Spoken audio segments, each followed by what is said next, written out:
முழுவதும் பாருங்க முக்கியமான விஷயம் இருக்கு.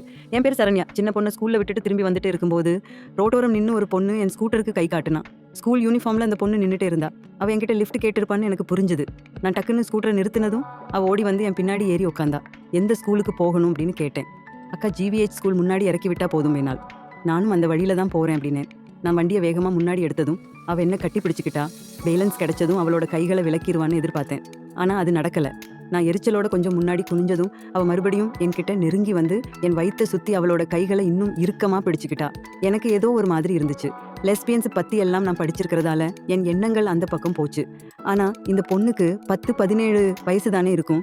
இந்த வயசுல இருக்கிறவங்களுக்கு அப்படியெல்லாம் தோணுமா? அவளோட கொழுத்த உடம்பு என் தோல்ல நெருங்குறதும் தாடை என் தோல்ல அழுத்துறதும் என்னை அசௌகரியமாக்கிச்சு. அவ சொன்ன ஸ்கூலுக்கு இன்னும் கொஞ்சம் தூரம் தான் இருந்துச்சு. ஆனா அவளோட நடவடிக்கையில ஏதோ சரியில்லைன்னு தோணுச்சு. நான் டக்குன்னு ஸ்கூட்டரை நிறுத்தி அவளை இறங்க சொன்னேன். என்னக்கா இங்க நிறுத்திட்டீங்க, ஸ்கூல் இன்னும் வரலையே என்று கேட்டாள்.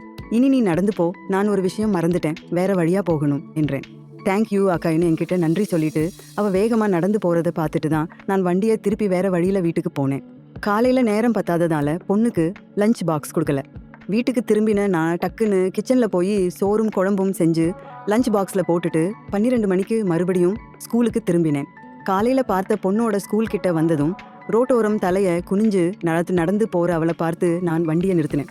என்ன இன்னைக்கு உனக்கு கிளாஸ் இல்லையான்னு கேட்டேன். கிளாஸ் இருக்காக்கா, ஆனால் என்ன கிளாஸ்ல இருந்து வெளியே போக சொல்லிட்டாங்கன்னு சொன்னான். நான் ஏன் என்று கேட்டேன். நான் படிச்சுட்டு இருக்கும்போது நோட் புக்கில் கிறுக்கிட்டு இருந்ததை டீச்சர் பார்த்துட்டாங்க. அதை படிச்சுட்டு டீச்சர் என்கிட்ட சொன்னாங்க, உனக்கு கதை எழுதணும்னா உன் வீட்டுக்கு போய் உட்காந்து எழுதிக்கோன்னு. இனிமேல் உன்னை கிளாஸில் சேர்க்கணும்னா உன் பேரண்ட்ஸ் கூட்டிகிட்டு வந்தால் தான் சேர்ப்பேன்னு சொல்லிட்டாங்க. ஆனால் இது தெரிஞ்சா அப்பா என்னை கொன்னுடுவாங்க, நான் இனி என்ன பண்ணுவேன்னு யோசிச்சுட்டு இருக்கேன்னு சொன்னான். அவள் அதை சொல்லும்போது அந்த முகத்தில் கவலை தெரிஞ்சுது. டீச்சர் படிப்பிச்சப்ப கவனிக்காம நீ கதை எழுதுனதுனால தானே இப்படி எல்லாம் நடந்துச்சு. அப்போ உனக்கு அப்பா கிட்ட இருந்து 2 அடி கிடைக்கிறது நல்லது தான்.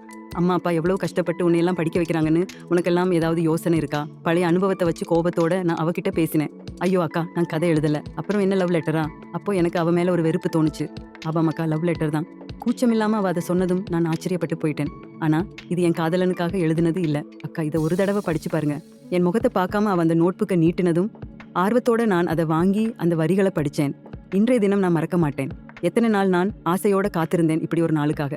என் ஃப்ரெண்ட்ஸ் எல்லாம் அவங்க பேரண்ட்ஸோட ஸ்கூலுக்கு வரும்போது நான் மட்டும்தான் எப்பவும் பஸ்ஸில் வந்துட்டு இருந்தேன். சின்ன கிளாஸில் இருக்கும்போது கூட நேரம் இல்லைன்னு சொல்லி அப்பா என்னை ஆட்டோவில் தான் ஸ்கூலில் விட்டுட்டு இருந்தார். எனக்கு அம்மா இருந்திருந்தா மற்றவங்களை போல எனக்கும் அம்மாவோட ஸ்கூட்டர் பின்னாடி கட்டி பிடிச்சு உட்கார்ந்துட்டு ஸ்கூலில் வந்திருக்கலாமேன்னு நான் எத்தனையோ தடவை ஏங்கி இருக்கேன். அந்த ஏக்கம்தான் இன்னைக்கு நான் தீர்த்துக்கிட்டேன். அந்த அக்கா யாருன்னு எனக்கு தெரியாது. ஆனால் அவங்க வேர்வைக்கு எங்க அம்மாவோட ஞாபகத்தோட வாசனை இருந்துச்சு. அது என் மூக்கு நுனியில இன்னும் தங்கி இருக்கு. அவங்கள கட்டிப்பிடிச்சு கண்ணை மூடிட்டு இருந்தப்போ அது எங்க அம்மா தான்னு நான் நினைச்சேன். அந்த அக்கா என்ன நினைச்சிருப்பாங்கன்னு எனக்கு தெரியாது. இருந்தும் அந்த பயணம் எப்பவும் முடியக்கூடாதுன்னு நான் ரொம்ப ஆசைப்பட்டேன். கடைசியில நான் பயந்த மாதிரி நடந்துச்சு. என் நடவடிக்கை பிடிக்காம அந்த அக்கா என்னை வழியில இறக்கி விட்டுட்டாங்க. ஆனாலும் பரவாயில்ல, கொஞ்ச நாளைக்கு எனக்கு ஞாபகத்துல வச்சுக்க 10 நிமிஷம் மட்டுமுள்ள அந்த பயணம் போதும். என்னைக்காவது ஒரு நாள் மறுபடியும் அவங்கள என் கண் முன்னாடி கொண்டு வந்து நிறுத்து என் தெய்வமே. அந்த பகுதியில இருந்த மிச்ச எழுத்துக்கள் கண்ணீர்ல நனைஞ்சு போயிருந்துச்சு. அதை படிச்சு முடிச்சதும் என் தொண்டையில ஒரு அழுகை வந்து அடைச்சிக்கிச்சு. சாரி செல்லம், எனக்கு எதுவும் தெரியாது. நீ கவலைப்படாத. நாளைக்கு உங்க அம்மாவா நான் ஸ்கூலுக்கு வரேன். நான் தான் உங்க அம்மான்னு நீ டீச்சர் கிட்ட சொன்னா போதும். நான் அதை சொன்னதும் ஒரு டேம்பலோட அவ என் நெஞ்சில முகத்தை புதைச்சிக்கிட்டா. எழுத்தாளர் சஜி தாய்பரம்பு அவர்களுக்கு நன்றி. வீடியோ பிடித்திருந்தால் லைக் செய்து பகிரவும். படித்ததுல பிடித்தது.